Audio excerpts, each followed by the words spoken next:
So there are many different layers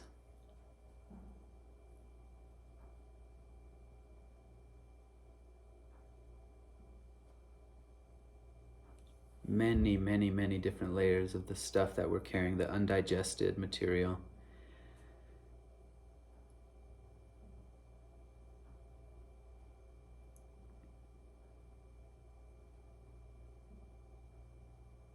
Very inefficient, this whole thing. Many different layers. And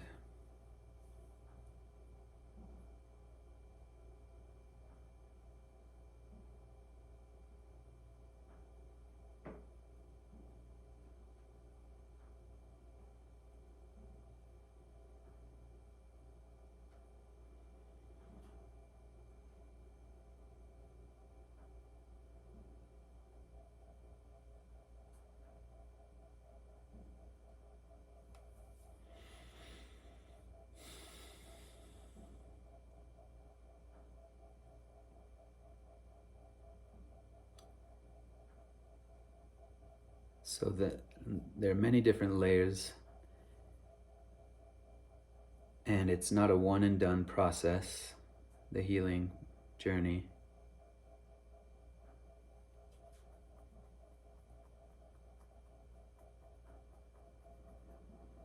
Um,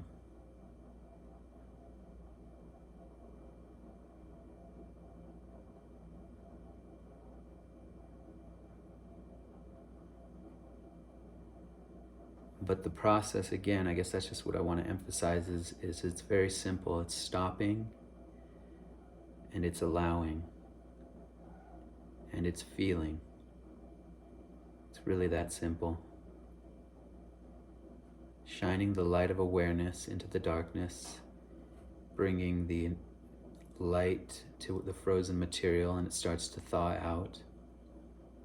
In a Christian context, there's a great parallel or analogy or kind of archetypical way, mythical way of representing this. Not that it has to be primarily archetypical or mythical, but I see a parallel with in the Nicene Creed, maybe, or the Apostles' Creed. I can't remember, one of the great creeds. And just in the Christian tradition, there's this idea of the harrowing, Harrow, harrowing of hell, that after Jesus was crucified and died, he descended into hell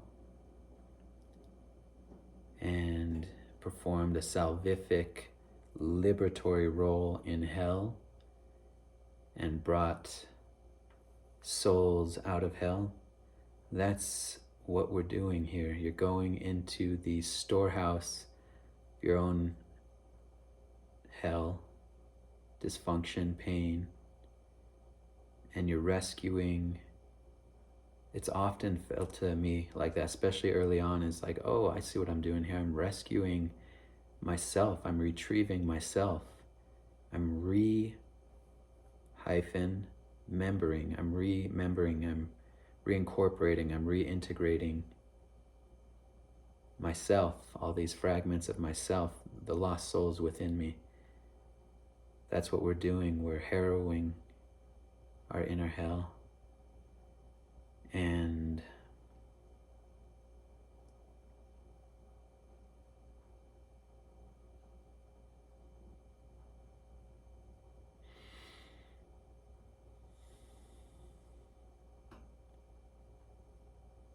yeah, it's like letting out all the stale air within us is another metaphor. Unburdening ourselves, unwinding, however you want to think about it.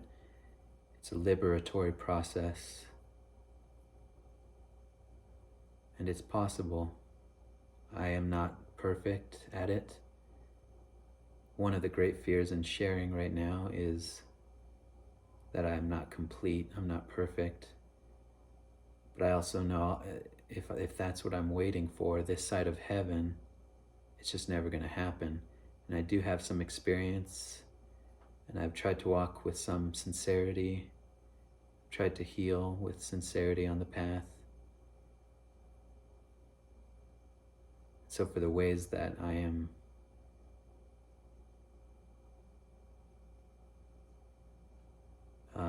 not whole,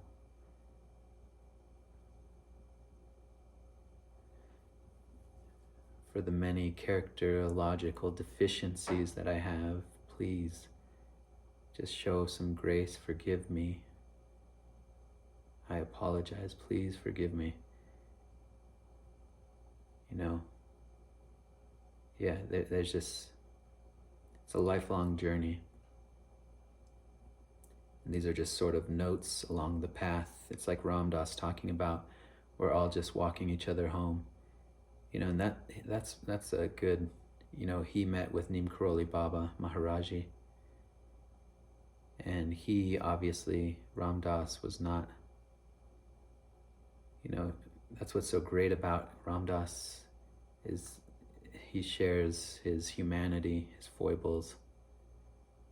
I don't think I'm quite the same personality type. I really like to try to distill information and share. But he just, his sharing of his humanity, and that he wasn't fully healed on the path, just notes along the path, notes along the journey.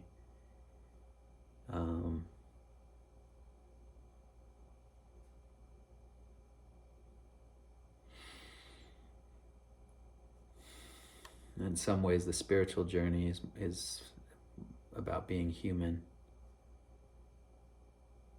It's about both, and the two are not separate, but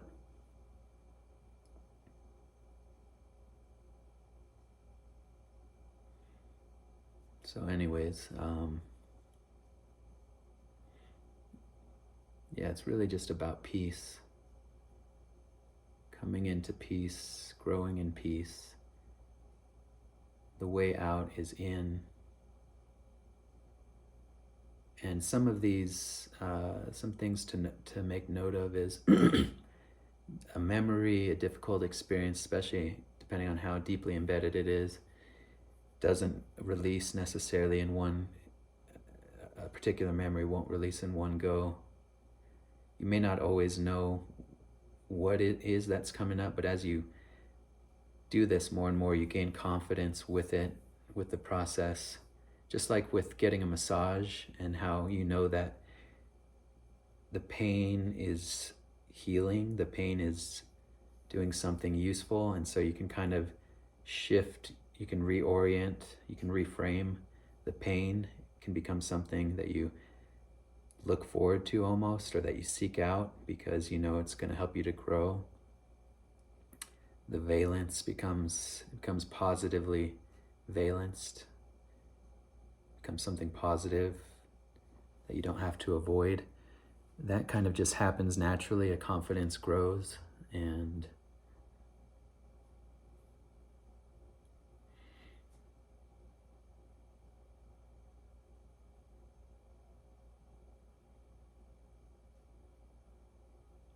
but some images or some experiences don't dissolve. Probably most. I mean, there's just so many of them that sometimes you can liberate a bunch of things, a big chunk of things, just in one session of release, and crying and shaking, or just a bunch of things can be released. But some things will come up over and over again, and it's like they become a little bit lighter each time.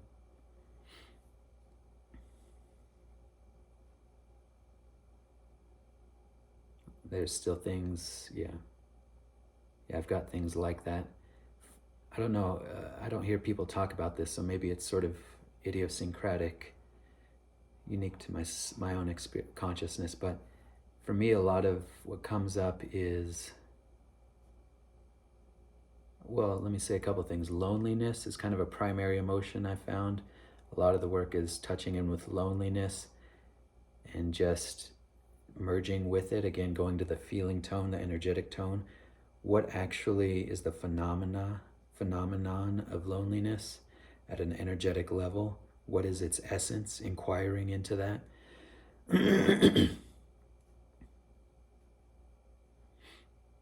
So loneliness comes up a lot. And that makes sense because these exiles that we have within us, these parts of ourselves that we fragmented and pushed away, and you can imagine that they're lonely, that they want to feel safe. And just by feeling that loneliness, by merging with it, that brings the light to it, that brings the company to it. You accompany it, and that's the healing for it. Disgust, I don't think I really said that, but disgust can come up, lust can come up.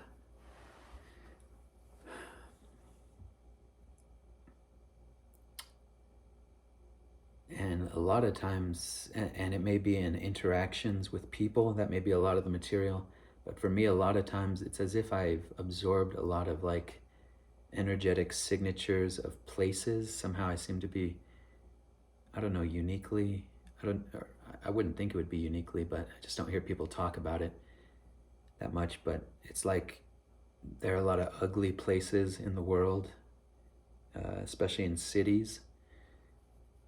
And I seem to, it's like they carry an energetic signature or kind of an ambient vibration.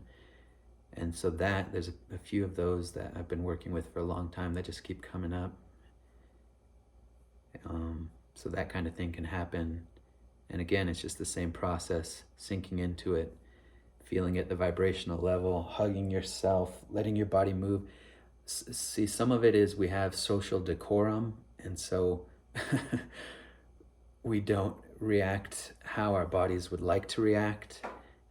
And so, we come across just some asshole in the world, says something stupid, or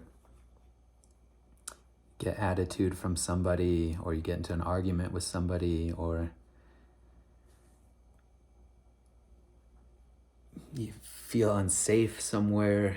And if there was no social decorum, if there was no prescriptive rules or implicit rules about how to react, it would be a very different world, because you get angry with somebody, there's a whole physiological reaction, there's a whole embodied reaction that wants to happen.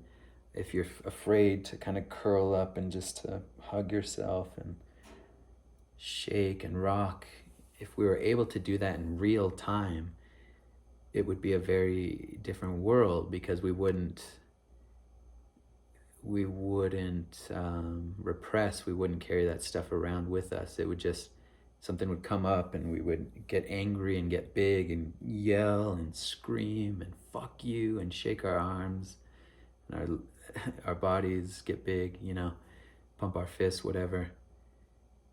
And that energy would move. And so there's a embodied part of this. It's all connected, really, the emotional, the physical. So crying, first of all, allow yourself to cry. It's so important. We've got so many unshed tears within us. It's oceanic, really. So much ungrieved material. So if you're not good at crying, if you're afraid to cry, don't be. It's the path of liberation, really. Every day, as many times a day as you can. The secret is not to get caught in the story, right? It's to go to the pure emotion and to release from that level. If the story just wants to recycle itself, the story is a defense mechanism. It's a way from keeping you out of the deeper level. So if you just are stuck at that level, it's not going to feel good. It doesn't feel good. But if you can sink into the deeper level, you can acknowledge this story. You can, you don't have to resist it. But if you can just feel the raw data of that and just cry and grieve. But there's, this energetic component. I think that's a lot of what Kundalini is it's the nervous system sensing, okay, we finally have an opening here. You're finally giving me the light of day. And so these kriyas come up and all this stuff, shaking, your body shaking. I've got energy in me right now that wants to move that way, but it just wants to move, it just wants to release. And there's just a ton of it. And so you have to kind of titrate, because you're just this small little human being, and you're carrying around all this stuff. It can't just all come out. So it's got to be mediated through you and through your psychology and through your nervous system. It's got to release through all those layers. So there's only so much that can come out at any given moment. And you also can, I guess titrating is the word. You don't want to overwhelm yourself. You will probably on this path overwhelm yourself, but that's part of the skill, I guess, is realizing how much to release. But I think that's a lot of what's going on with Kundalini, is just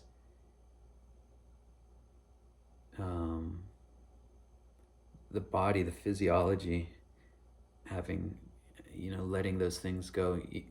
You see with animals, when they get into a fight or they get alarmed by something, that they shake. Birds flap, or animals shake,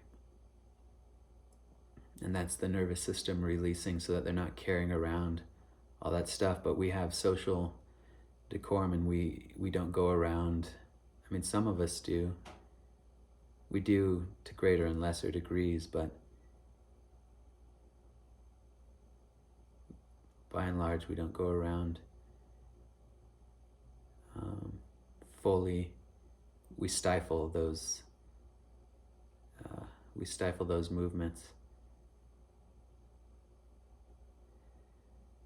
And that's okay, because in the safety of your own home or whatever, by yourself, can allow it to surface, and you can allow it to come out. So it's not the end of the world. I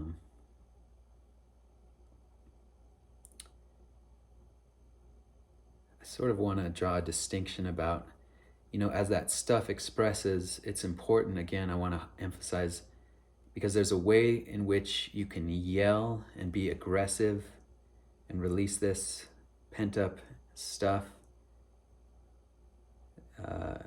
that can be very destructive and aggressive.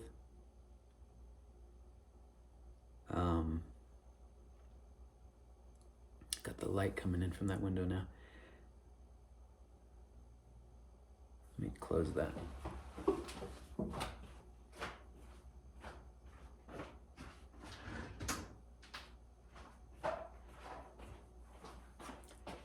There's a way in which you can project outwardly, and that typically happens because you're kind of still mixed in with the story of blame and defense. And so that's not really going to be useful or healthy or helpful.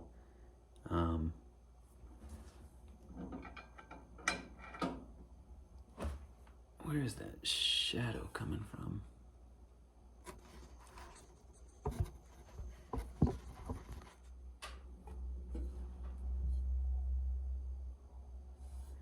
I'm not sure. Anyway, just like with crying, it can become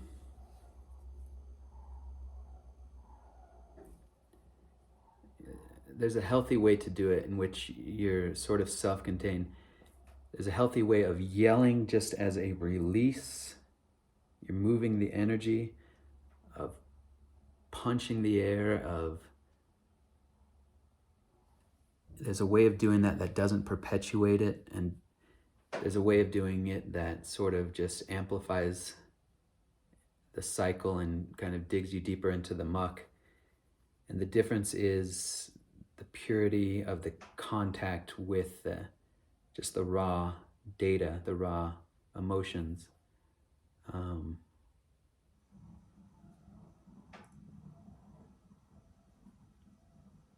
Kind of losing the thread a little bit on that one.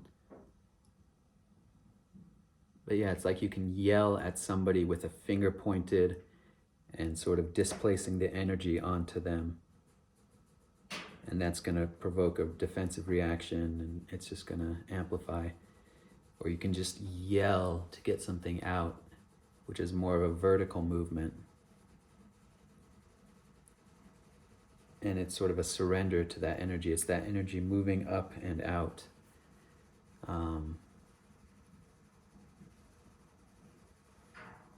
Shadow is really confusing me right now.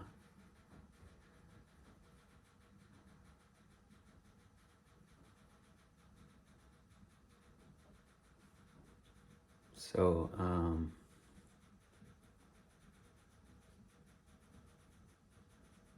and that's what you want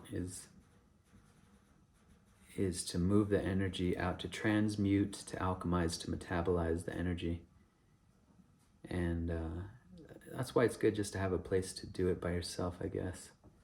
To shake, to yell into a pillow, or, you know, when you're driving is a great time to really just yell from the depths of your being and to curse at God. I do that a lot. Just, fuck you. What the fuck are you doing? And to really give yourself a chance to just shed those layers.